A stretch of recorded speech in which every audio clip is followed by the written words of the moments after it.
Assalamualaikum warahmatullahi wabarakatuh. Teman-teman, mari kita mulai lagi diskusi tentang statistika. Namun sebelum itu, jangan lupa untuk tetap memiliki tekad dan niat yang kuat untuk mendapatkan pemahaman dari ilmu atau pengetahuan yang akan kita diskusikan ini. Dalam video ini akan kita bahas terkait dengan desain kuesioner, yaitu 3 bagian utama yang harus ada di dalam kuesioner. Untuk kali ini temanya adalah tentang pengetahuan dan kepedulian COVID-19 yang akan dijadikan sebagai contoh dalam desain kuesioner ya. Nah, jadi kalau teman-teman akan membuat kuesioner, selalu akan ada muncul pertanyaan, bagian apa yang harus selalu ada dalam sebuah kuesioner yang kita desain. Nah, mari kita perhatikan contoh ini terlebih dahulu. Misalnya kita memiliki judul penelitian sebagai berikut, hubungan tingkat pengetahuan dan kepedulian masyarakat terhadap wabah COVID-19. Untuk menjawab judul atau tema penelitian ini, tentunya kita membutuhkan data yang harus kita kumpulkan di lapangan. Kalau itu terkait dengan survei, maka kita akan mendesain sebuah kuesioner. Dalam video lain sudah kita diskusikan bahwa kuesioner itu adalah sebuah instrumen. Instrumen yang merupakan teknik pengumpulan data terstruktur yang terdiri di dalamnya berupa rangkaian pertanyaan atau pernyataan, baik tertulis maupun lisan, yang harus dijawab oleh responden. Nah, teman-teman, di dalam sebuah kuesioner itu terdapat beberapa bagian penting dan tidak boleh ditinggalkan dalam melakukan desainnya. Jadi kalau ini merupakan kuesioner yang kita miliki, nanti akan memiliki bagian pertama berupa pengantar, bagian kedua berupa data sosiodemografi, dan bagian ketiga biasanya ini bagian yang paling penting, berisi tentang pertanyaan atau pernyataan untuk penggalian data terkait dengan variabel penelitian. Selanjutnya, mari kita lihat lebih detail lagi tentang bagian-bagian yang ada dalam kuesioner ini. Bagian pertama yaitu pengantar. Apa saja isi di bagian pengantar ini? Umumnya, yang pertama adalah tentang penjelasan maksud dari penggalian data yang menggunakan kuesioner tersebut dilakukan. Di peneliti menguraikan apa-apa saja yang ingin dihasilkan dari penelitian tersebut. Kemudian juga berisi tentang ucapan terima kasih kepada responden yang mau berpartisipasi dan mau mengisi kuesioner untuk melengkapi data dan informasi yang diperlukan dalam penelitian tersebut. Juga ditekankan biasanya mengenai aspek kerahasiaan data sehingga tidak ada keraguan dari responden untuk berpartisipasi di dalam penelitian. Dan biasanya kembali ditekankan bahwa dalam analisis yang dilakukan itu tidak bersifat pribadi atau perseorangan atau satu persatu kuesioner, tetapi analisis dilakukan bersifat umum atau general, sehingga informasi yang dipublikasikan pun biasanya berupa informasi umum. Dan yang lebih penting lagi, biasanya juga disertai nomor kontak atau pihak yang dapat dihubungi sebagai penanggung jawab dari proses penggalian data di lapangan tadi. Kemudian untuk bagian pada data sosiodemografi biasanya berisi data pribadi responden. Dan ini biasanya berguna untuk melakukan analisis lebih lanjut dari data penelitian yang dilakukan, dilihat dari aspek-aspek sosiodemografi. misalnya jenis kelamin, kemudian usia, pendidikan, kemudian juga pendapatan, dan seterusnya.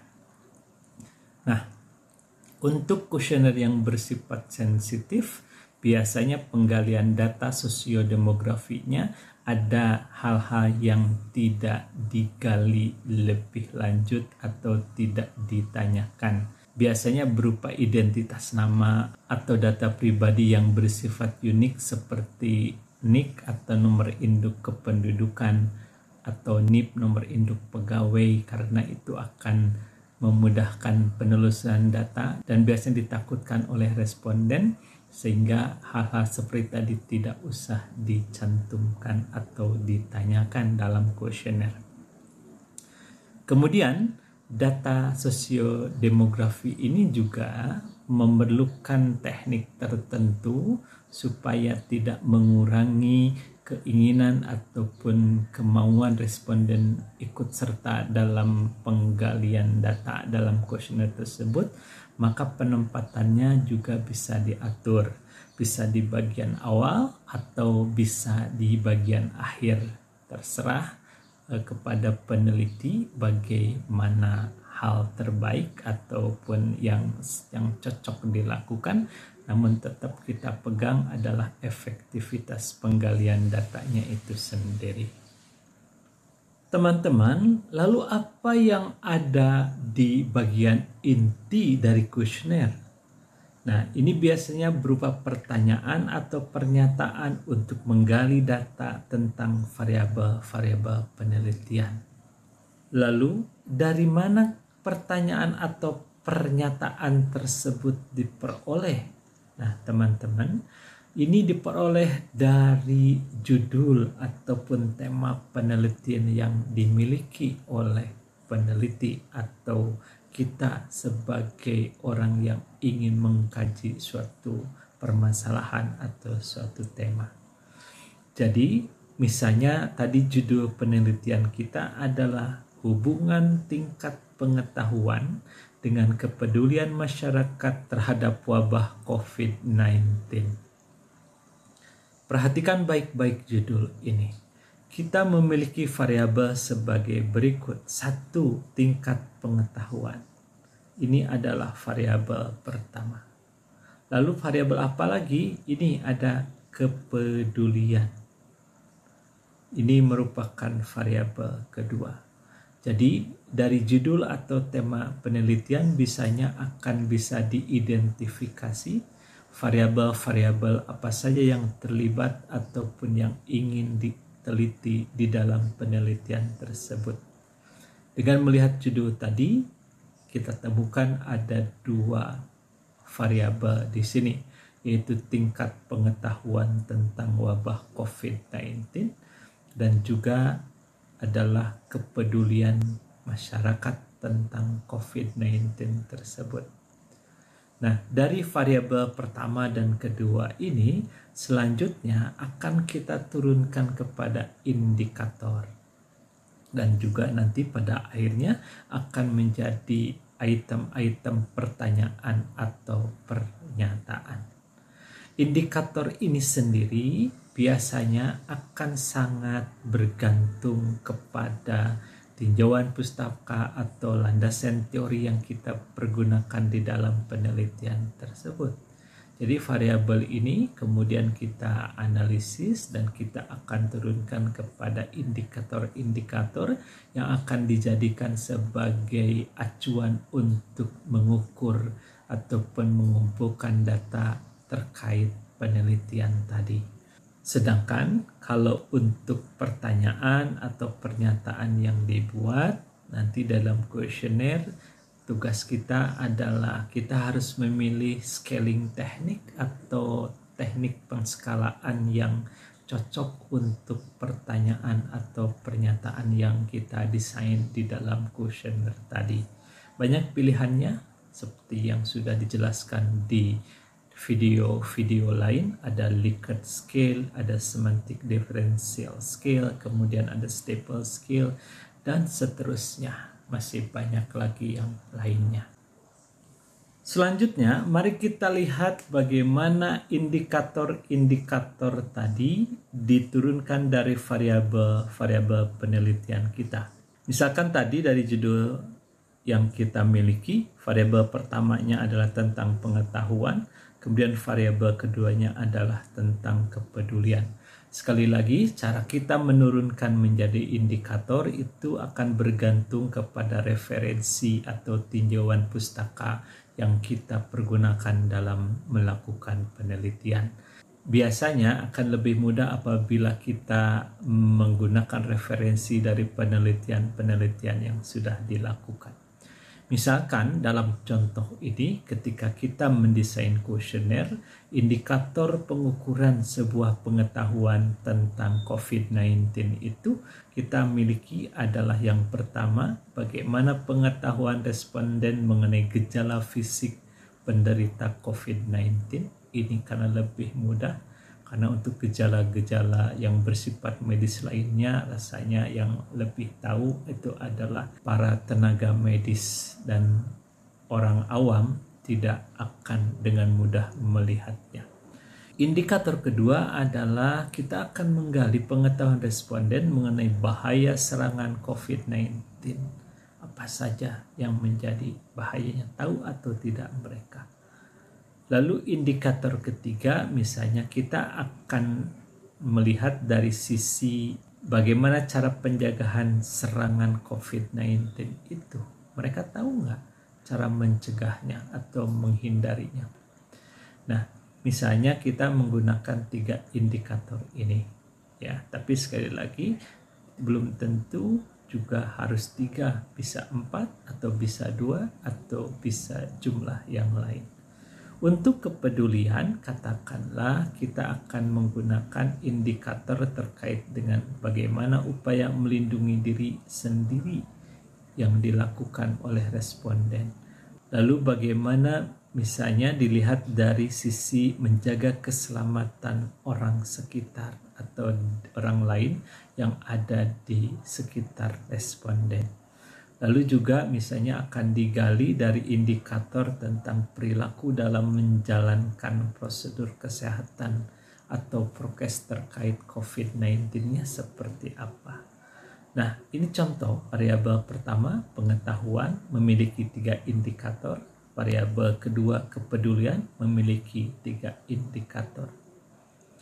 Sekali lagi, jumlahnya tidak terbatas 3. Tergantung referensi yang kita miliki. Kemudian dari indikator-indikator yang kita miliki ini akan kita turunkan lebih detail lagi ke dalam pertanyaan atau pernyataan. Sebagai contoh, untuk indikator pertama pada variabel pertama tentang pengetahuan ini akan kita buat pernyataan, saya tahu gejala seseorang menderita COVID-19. Misalnya, opsi jawabannya adalah sangat tidak setuju, ragu-ragu, setuju, atau sangat setuju. Nah, ini opsi pertanyaan yang teman-teman ketahui ini adalah dengan menggunakan skala Likert atau Likert scale. Nah, untuk pilihan ini kembali biasanya akan tergantung bagaimana keinginan ataupun kenyamanan dari peneliti itu sendiri. Nah, jadi ini baru satu contoh, kemudian bisa nanti muncul pernyataan kedua untuk indikator pertama pada variabel pertama ini. Dilanjutkan juga bisa jadi ada pernyataan ketiga dan seterusnya. Sekali lagi, bentuknya bisa pertanyaan atau pernyataan. Tergantung mana yang akan teman-teman pilih. Jadi itu semua nanti akan diuraikan sampai kepada indikator ini keseluruhannya sudah terpenuhi. Nah, teman-teman, jumlah pertanyaan atau pernyataan pada setiap indikator juga tidak ada batasan yang tetap atau yang sama. Bergantung kepada variabel yang akan diukur oleh teman-teman.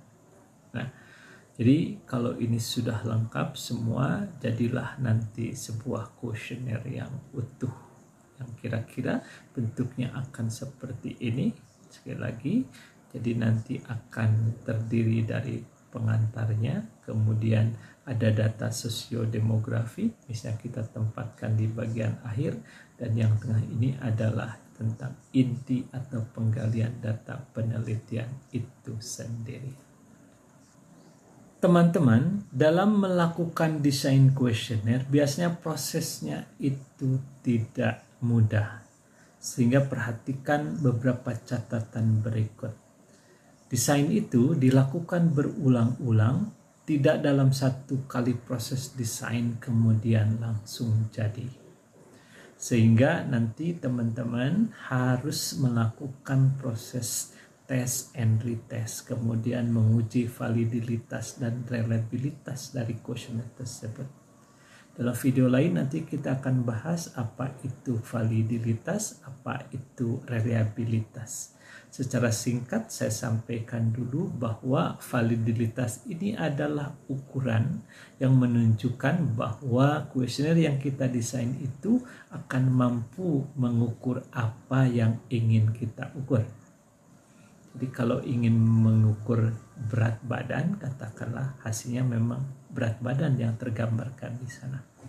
Kemudian reliable itu artinya bahwa kuesioner yang kita miliki itu memiliki sifat konsisten ketika kita lakukan pengukuran berulang-ulang untuk hal yang sama, maka hasilnya tetap akan memberikan hasil yang menggambarkan keadaan dari yang akan kita ukur itu. Nanti di video lain akan kita bahas lebih dalam lagi. Nah, jadi desain kuesioner yang sudah dianggap valid dan reliable itulah yang pada akhirnya akan dijadikan sebagai instrumen yang siap ataupun yang kita percaya dapat mengukur apa yang ingin kita ukur. Nah, jadi teman-teman sekali lagi yang perlu kita perhatikan bahwa desain kuesioner ini harus dilakukan dengan cermat, dengan hati-hati, sehingga kita bisa memberikan kuesioner yang kita anggap sebagai alat ukur tadi, sebagai hal ataupun sebagai alat ukur yang dapat kita andalkan. Nah, teman-teman, mudah-mudahan itu semua dapat menjadi ilmu yang berharga bagi teman-teman. Kalau memang teman-teman merasakan manfaat dari apa yang sudah kita diskusikan tadi, silahkan sebarkan kepada teman-teman yang lain. Mudah-mudahan uraian tentang bagian-bagian apa saja yang ada di dalam kuesioner, serta contoh tadi bagaimana menurunkan item pertanyaan atau pernyataan dari indikator atau variabel penelitian yang kita miliki, mudah-mudahan dapat teman-teman pahami. Dan oleh karena itu silahkan untuk disebarkan kepada teman-teman yang lain. Mudah-mudahan dengan cara itu akan menjadi ilmu yang barokah bagi kita semua. Sekali lagi terima kasih banyak. Mohon maaf jika terjadi kekeliruan atau kesalahan dalam penyampaian dalam video ini. Assalamualaikum warahmatullahi wabarakatuh.